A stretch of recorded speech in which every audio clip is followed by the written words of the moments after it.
Welcome to the Digital Therapeutics edition of Digital Health Today, and I'm your host, Eugene Borohovich. I thoroughly enjoy bringing you discussions with incredible industry leaders in every episode, and it would mean a lot to me if you could rate the podcast in your favorite player and hit that bell to be notified of future episodes.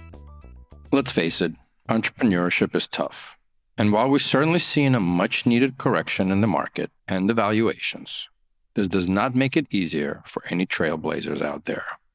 Sales cycles have slowed down, decision-making became even less transparent, and finally, funding became a numbers game. Yep, pun intended here. Now add to all of this some recent bankruptcies, and your head starts spinning. So what should a digital therapeutics entrepreneur do? Since we have the pleasure of hosting dozens upon dozens of leaders in the industry, we decided to put together a special episode with their advice to the awesome entrepreneurs out there. Listen in and let us know if you have other thoughts, ideas, or questions, and we'll be sure to add some of them in the future episodes. I hope you enjoy this special episode of the DTX Podcast.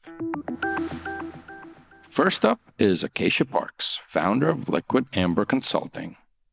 It's hard when you're in an early stage company to balance wearing as many hats as possible to be that team player that's helping out in every arena versus specializing and being really, really good at one or two things.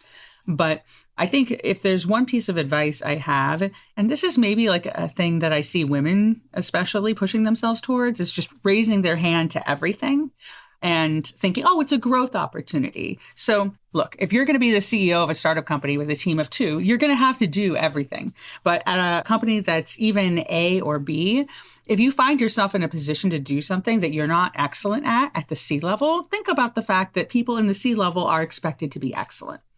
You want to think about, and this is true even in consulting, like I could consult on some things that are more distant from my expertise, but I won't, because I want to be excellent at everything I'm doing.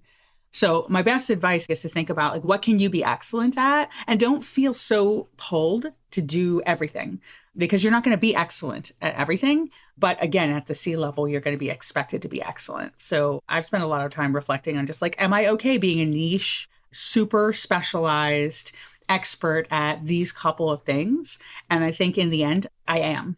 And specialization's okay. So I guess if I had to walk back my high-level recommendation, it's if you specialize, there will still be work for you. There will still be stuff for you to do. Don't feel like you have to go so broad that you are doing everything, because then you're not going to be great at all of those things, and you want to be great. Now we're going to hear a bit of entrepreneur advice from Ameya Fatke, Patient's non-pharma solutions leader in KSE Pharma. Build deep relationships with the folks, especially at the country level, because honestly, I found that folks at the country level have been some of the biggest champions of these initiatives. I think finding, in many cases, the right set of folks who really understand the need. They are there. They're very motivated. They are far better at doing what they do than I ever could be. And so I think just making sure you engage them and not thinking of folks at the country level as blockers, but as enablers, because honestly, I have nothing but good things to say. And there's several countries even beyond Germany, which again, they've been some of my most valuable collaborators. I think the other function that I think sometimes people don't tend to engage early on enough, or even the folks on the compliance and the legal side, maybe I just got lucky, but again, my colleagues in legal and compliance have been fantastic in terms of spitballing things, spitballing ideas, and they've really been enablers more than anything. So don't be daunted by, I would say, a lot of the stereotypes out there. I think you'll find that the folks at the country level and compliance and legal can be some of your biggest champions. What's the saying? If you want to go fast, go alone. If you want to go far, go together. So I think that's the balance that entrepreneurs need to find. And at the end of the day, I think you want to shift from selling to people internally to selling with people internally. And that, to me, I would say is, if I could put it all in one sentence, like change your mindset from selling to selling with. We're going to take a quick break and be right back with a special episode of the DTX Podcast. Omar Marejwala is a Chief Medical Officer at Dario Health. I thought his advice to entrepreneurs was spot on. I've been involved in some incubators. I regularly teach at one and talk to a lot of entrepreneurs as well. And To be an entrepreneur, you need a certain amount of resilience, a certain amount of arrogance, if you will. But I think that you've got to couple that with the ability to learn from the existing ecosystem. I think a lot of entrepreneurs that I meet are not willing to look clearly at what's already been done, or they poo-poo it or dismiss it too quickly. If you want to get a quick path to value, it really involves a much deeper and non-defensive analysis of the ecosystem. Rather than trying to prove how you're different, seek to understand deeply what's already been done so that your competitive maps are real, rather than you up here in the quadrant and everybody else is somewhere else. That is a bad sign. I want a nuanced, deep understanding of the ecosystem, how you're different, and what you're going to do if it turns out you're not.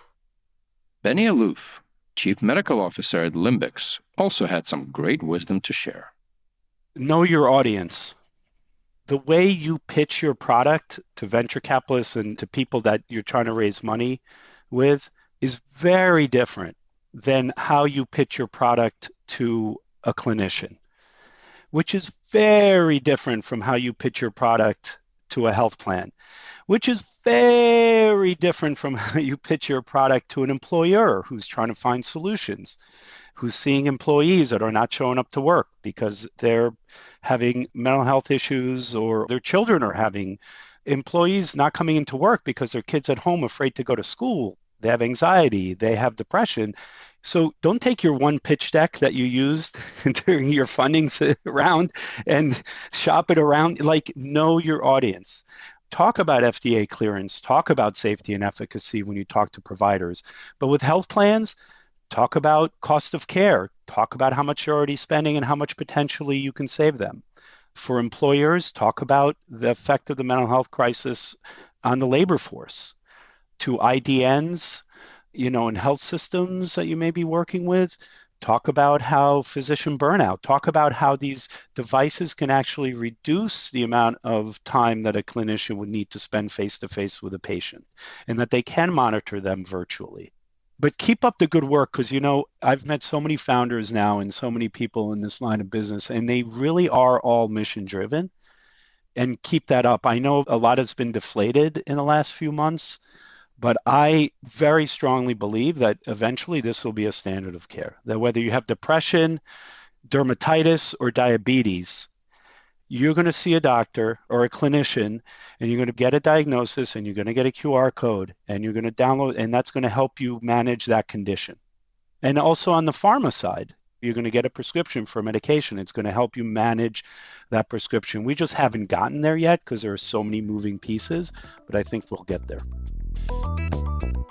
Thanks for tuning into the Digital Therapeutics edition of Digital Health Today, a production of Mission-Based Media.